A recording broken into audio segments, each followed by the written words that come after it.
સાંભળીશું. હરિ ઓમ.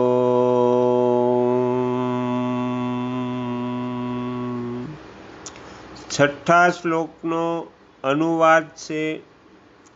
હું અજન્મ અને અવિનાશી સ્વરૂપ હોવા છતાં પણ તથા સઘળા પ્રાણીઓનો ઈશ્વર હોવા છતાં પણ પોતાની પ્રકૃતિને આધીન કરીને પોતાની યોગમાયા વડે પ્રગટ થાવ છું.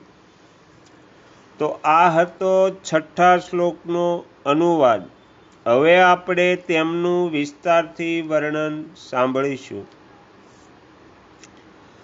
આ છઠ્ઠો શ્લોક છે અને એમાં 6 વાતોનું જ વર્ણન થયું છે. અજ, અવયવ અને ઈશ્વર